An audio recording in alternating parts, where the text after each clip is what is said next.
Jai Shri Ram. The topic was hatred is alien to Hinduism. This is part 2. Hmm? So I have improved on the infographic. You will see, you are seeing a different picture now. In the earlier infographic, there was a seeming error. 1327 is actually Yavat Sanjayate. See, 1327 is Yavat Sanjayate Kinchit Satvam Sthavarajangam Kshetra Kshetrajna Samyogat Tadvidhi Bharatarshabha. I explained that. But in some books, 1327 is Samam Sarveshu Bhuteshu. 1327 is Samam Sarveshu Bhuteshu because in some Bhagavad Gitas, in the 13th chapter, the first shloka is a question asked by Arjuna, which is omitted for obvious reasons, because it seems extraneous. Because anyway, the whole discussion is going on. Arjuna asked, Prakrutim Purusham Chaiva Kshetram Kshetrajnamevacha Etad Veditum Ichhami Jnanam Jneyam Cha Keshava. That means, I wish to understand what is Prakriti and Purusha, Kshetra and Kshetrajna. And I also want to know what is true knowledge and what is the goal of this knowledge.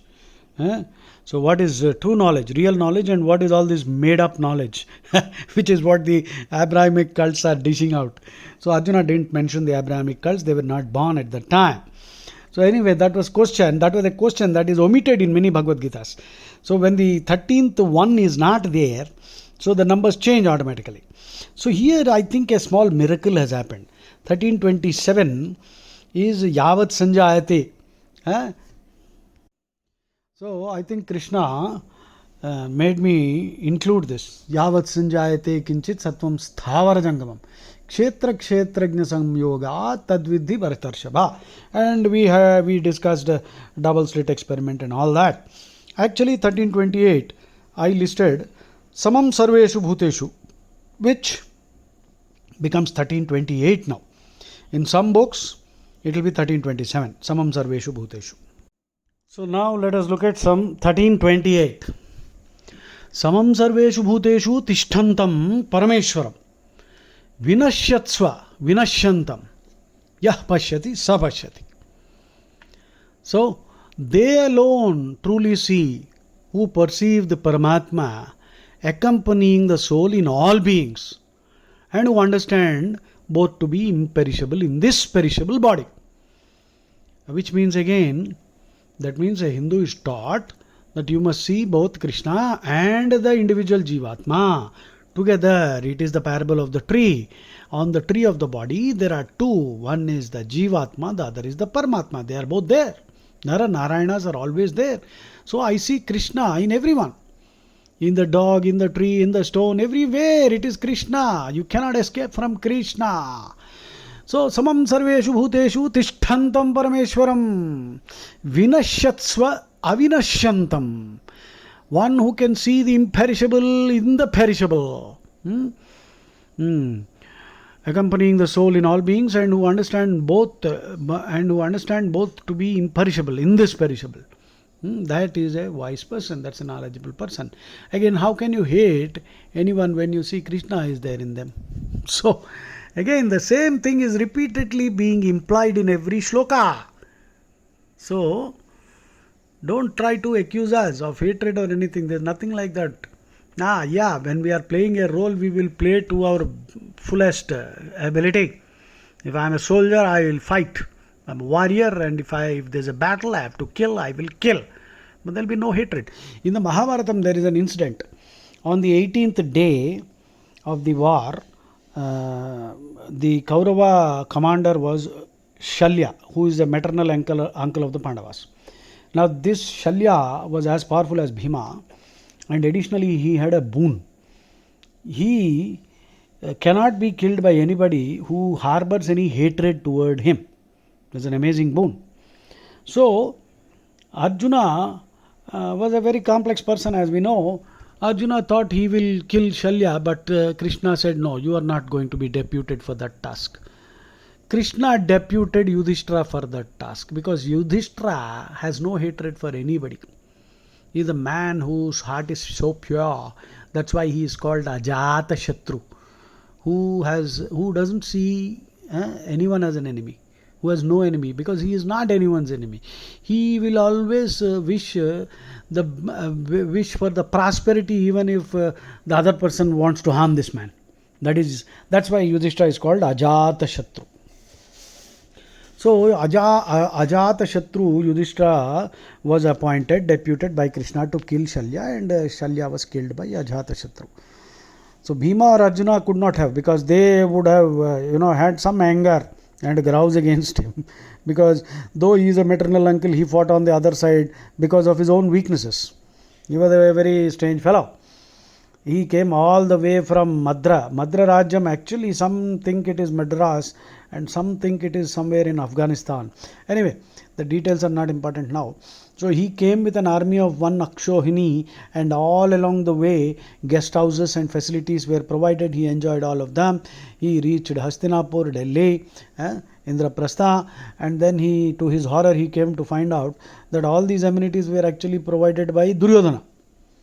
And all along he was thinking that he was the guest of Yudhishthira, for whom he is going to fight. So when Duryodhana turned up and said, how are the facilities, he had to thank him, and he had to give something in return. So he said, what do you want? Duryodhana said, fight for me.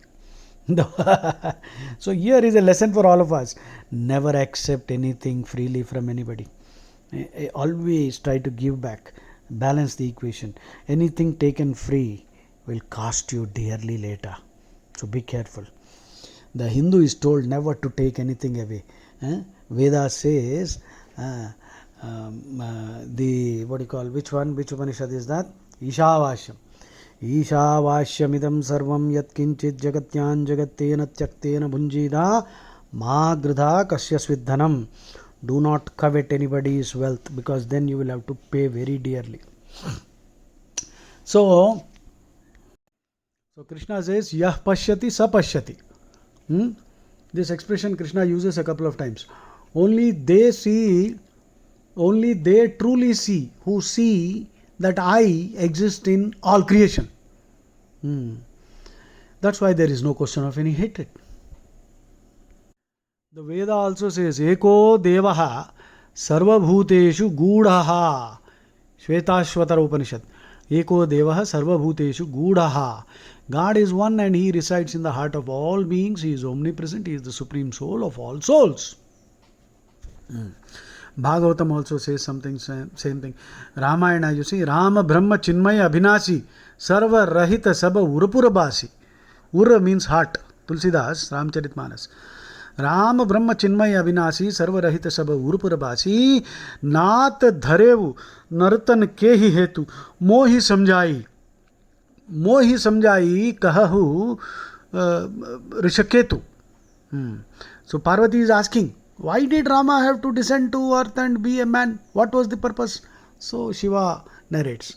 So Rama Brahma Chinmaya Abhinashi is Avinashi, he cannot be destroyed. Chinmaya, he is a Chinmaya Swarupam. Sarva Rahita Sabha Urupuruvasi. He is beyond everything, but at the same time he resides in the heart of all living entities. That means all living entities, trees, animals. So there is no question of eating chicken and mutton. Please stop killing. That is why you are suffering from so many diseases, physical and mental. So the point to a Hindu repeatedly is told that Paramatma, Rama, Krishna accompanies you as you journey from body to body in the cycle of life and death. So Paramatma is the eternal friend. So he cannot leave you. He is always with you. He is traveling along with you in whichever body you get into because of your stupidity. All the stupid karmas that you perform, you get a nasty body like a pig. Stop eating pigs and goats and cows and chicken, please.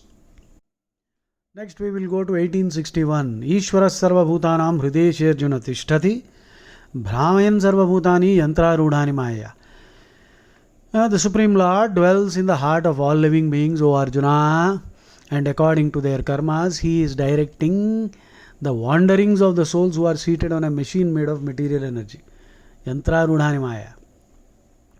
So, God is giving you the body which you have actually earned. You will earn the body of a deva or the body of a pig, depending on your karma. So if you want to earn a good body, do sattvic karma based on your past karma. Krishna will give you the kind of body you deserve. But he is also traveling along with you and he is suffering because of your stupidity. So don't torture your body. That's another problem. He says karshayanta sharirastam. That also he says elsewhere. Na? Next we are going to 5th chapter 18th shlokam. Vidya vinaya sampanne brahmane gavi hastini shuni chaiva swapake cha pandita samadarshinaha. Again, there's no hatred in Hinduism. One more shloka for you. Krishna says, the truly learned person, he sees with divine knowledge, with the eyes of divine knowledge, with an equal vision. He sees all as equal, the Brahmin, the cow, the elephant, the dog, or even the dog eater. In the northeast, some people are eating, Chinese are eating dog Manchurian and all that. Disgusting, isn't it? So Krishna is saying, prajna chakshu, that means eyes of knowledge. Divine knowledge, perspective of knowledge, prajna chakshu, eyes of knowledge. So vidya sampanne, one who is endowed with spiritual knowledge, he is humble. Such a person is also humble. It is not bookish knowledge, by the way. It's not a pride of scholarship, nothing of that sort. So he sees that Krishna, he sees God everywhere. So again, where is the question of hatred if you see God in everyone? But when the drama is going on, sometimes the dog will try to bark and bite, then you'll have to hit back too. So this drama is going on. Why? Krishna is trying to help you to learn, acquire the right virtues so that you go back and join him at the top of the tree, Dvasuparna tree. So for all Hindu haters, the point here is, see, Brahmins, they conduct whatever worships, ceremonies, yajnas. Brahmins also take classes, they are teachers, administrators, advisors. Kshatriyas administer society, Vaishyas conduct business, and Shudras engage in labor and skilled work. All are eternal souls. All Jivatmas are eternal companions who are tiny parts of Krishna. And therefore they are equal. There is no caste system here, you bloody idiots. Next we are moving to 6th chapter 30th shlokam from the Bhagavad Gita. Yomam pashyati sarvatra sarvancha mayi pashyati. Tasyaham na pranashyami is sachame na pranashyati. He who sees me everywhere and sees all things in me, I am never lost, nor are they ever lost to me. I think it's simple enough. There's no need for any commentary here. Now we will move on to 1322. 13th chapter, 22 or 23, depending on the Bhagavad Gita. So, let's say 1323. Upadrashtanumanta cha bharta bhokta maheshwaraha paramatmeti chapyukto dehesmin purushah paraha. So, Upadrashta means the witness. Anumanta means the consenter, the permitter, one who gives, one who ratifies your decision. Anyway, it is your decision. Krishna says, within the body, I reside as the Supreme Lord, and I am the witness, the permitter, the supporter, the transcendental enjoyer, the ultimate controller, and the Paramatma. Upadrashtanumanta cha bharta bhokta maheshwaraha paramapnoti paramatmeti chapyukto dehesmin purusha paraha. So that is why the Mundaka Upanishad 3.1.1, I told you already, Dvasuparna savija sakhaya samanam vriksham parishasvajate tayoranyah pippalam swadvati anashnannanyo abhichakashiti. So, two birds are seated in the heart of the tree. That is the body of the living form. They are the Jivatma and the Paramatma. The Jivatma has its back toward the Paramatma and is busy enjoying the fruits of the tree, which are the results of the karmas it receives while residing in the body. When a sweet fruit comes, it is happy. Bitter fruit, miserable. Paramatma is a friend of the Jivatma, but he does not interfere. He is simply sitting and watching. Krishna is sitting right on top and watching, but we are all looking somewhere else. He is waiting for you to turn toward him. If the Jivatma can only turn around to the Paramatma, all the miseries will come to an end. The Jivatma has been bestowed with free will, so Krishna will not interfere with your free will. The freedom to turn away from God or toward God. There cannot be any force in love. Na? Love cannot be forced on somebody. So that is why God does not interfere with your free will. So use your free will properly. By the improper use of free will, you will get deeper into the mess, bondage. By proper usage, you can attain the eternal service of Krishna and experience infinite bliss while still living. Next, we are going on to 15th chapter, 14th slokam. Aham Vaishwanaro bhutva praninam dehamashrita pranapana samayuktaha pachamyannam chaturvidham. I take the form of the fire of digestion in the stomachs of all living beings and combine with the incoming and outgoing breaths and digest and assimilate the all types of food. One more proof. God is the fire inside your stomach that enables, in fact, all living beings to digest food. Without the electricity supply Krishna is giving, the machine won't move. Nothing. The heart can't function, the stomach can't digest. So, as a matter of fact, Krishna mentions 4 types of food. That is, normally bhojya, foods that are chewed, like chapati, rice. Peya, thing that is those that are drunk, mostly liquid. Peya. And kosha, that are sugar cane and all that, where you have to suck. And lehya, that is honey and chutneys and all that, where you are licking the chutney. So all these are just colloquial usage of words. So God's energy, Krishna's energy, fires up everything in the body, including the digestive process in every being. Now we will go to the 4th chapter, 13th shloka. This is a controversial shloka for many fools who don't understand deeper meanings, who don't know Sanskrit. First of all, they don't know Vedic Sanskrit. No Sanskrit knowledge. They depend on translations done by the bloody mlechas, the Christian apologists and other apologists, Marxist and Muslim apologists, who have their own agenda in mudslinging on Hinduism, with their hidden agenda of running down Hinduism. They have made some translations. These fools who don't know Sanskrit read them. Instead of reading Shankara, Madhva, Ramanuja, so many infinite number of commentators, Hindu commentators, scholars are there. Why are you reading the Mlecha commentary? Chaturvarnyam maya srushtam guna karma vibhagashah tasya kartarapi mam vidya akartaram avyayam. Krishna says, I have created the 4 categories of occupations, which are based on people's qualities and activities. Although I am the creator of the system, know me to be the non-doer and eternal. Okay. So in America, any country, any people, any cult, if they follow, every society has these 4 classes. That is the Brahmin class, which is the teacher, advisor, or the priest. Kshatriya class and Vaishya and Shudra class. This is a concept known to us, so I don't have to dilate on that. And they are born in a particular family. That means genetic endowment for that will be there. Aptitude, genetically endowed aptitude will be there.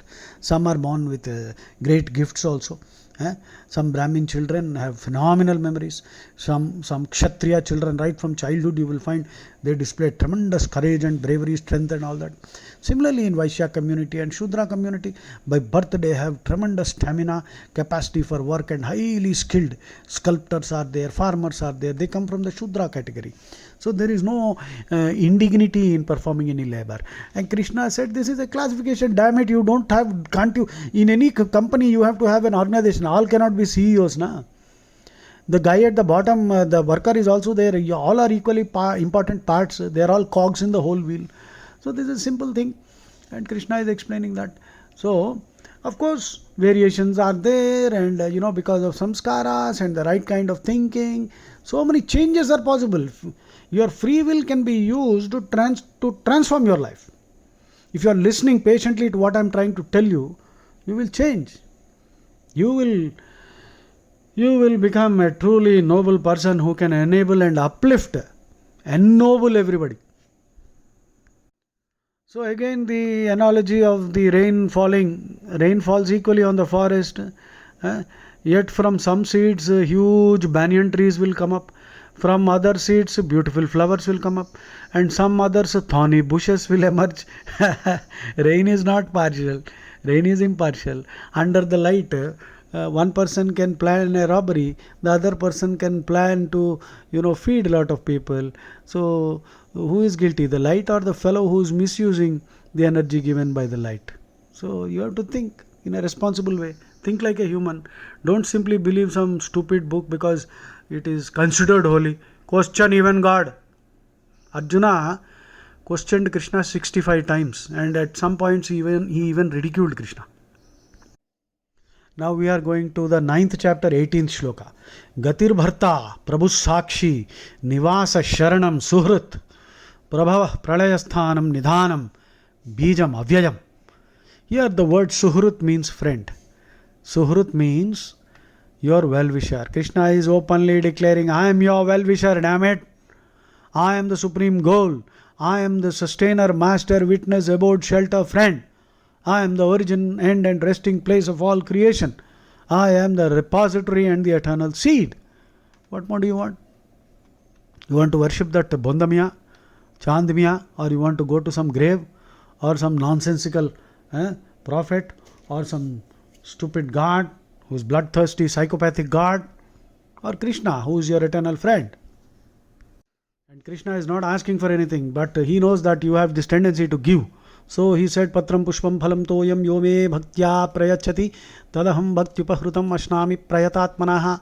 He did not say, Andam Mamsam Biryani Yome Bhaktya Prayachati Tadaham Bhaktyupahrutam Ashnami Prayatatmanaha. Did he say Andam Mamsam Biryani? No, na. Why are you killing those chicken and goats and all that? Stop it, you bloody idiot. You will suffer the consequences. This is not me. Krishna is telling you. Please stop eating meat. Repeatedly, the Vedas and Krishna also say that every Jivatma is a tiny part of God, like a spark of a huge conflagration, holocaust. If there is a massive fire, there might be some sparks. This is simply a metaphor, analogy. So the spark is a part of the fire. Qualitatively same, quantitatively different. This is a Vedic analogy. So how can one spark kill the other spark? How should you? Why should you? Don't do that. So also you can take one more analogy. One more. Gatir bharta prabhu sakshi nivasa sharanam suhrut prabhava pralayasthanam nidhanam bijam avyayam. Say, from another perspective, consider the analogy of an ocean and the waves. The waves emerge from the ocean. Two neighboring waves in the ocean floor flow together for some time, play joyfully with each other, creating the impression that they have a deep relationship between them. After traveling some distance, one subsides into the ocean, and shortly after the other also subsides. Did they have any relationship between themselves? No. They were both born from the ocean, and their relationship was with the ocean itself. Similarly, our relationship is with Krishna. We are like waves who have emanated from him. We create attachments amongst our bodily relations only to leave them upon death and journey alone into another birth. The truth is, Jivatmas are not related to each other but to Krishna, from whom we have all originated. Isn't it wonderful? Think about it. In Ramayana also you find this line, More sabai ek tum swami dina bandhu ar antaryami. You alone are my master, savior of the destitute, the knower of my heart, dina bandhu antaryami. You know me, you are within me, you know everything about me. All my relationships are with you. Next, let us look at 9th chapter, 17th shlokam. Pitahamasya jagato mata dhata pitamahaha vedyam pavitram onkara riksama yajurevacha. Pitahamasya jagato mata dhata pitamahaha. I am the father. Pitahamasya. I am the mother. I am the dhata, sustainer. I am the grandfather, pitamaha. Vedyam, the goal of knowledge. Pavitram, the purifier. Onkara, I am the Onkara. Just listen again. Pitahamasya jagato mata dhata pitamaha vedyam pavitram onkara riksama yajurevacha. All the Vedas, I am the Vedas. So what more explanation do you need from here? So who is everyone's father? Krishna. Who is everyone's mother? Krishna. Who is everyone's grandfather? Krishna. Everyone's father, mother, grandfather is Krishna. So how can anybody be inferior, you idiot? There is no caste. Just shut up. Never use that word again. Now we will go to the 11th chapter, 43rd shloka. Pitasi lokasya characharasya tvamasya pujyascha gurur gariyan. Arjuna is saying, Pitasi lokasya characharasya tvamasya pujyascha gurur gariyan natvat samostya abhyadika kutonyo lokatrayepya pratima prabhava. Apratima prabhava.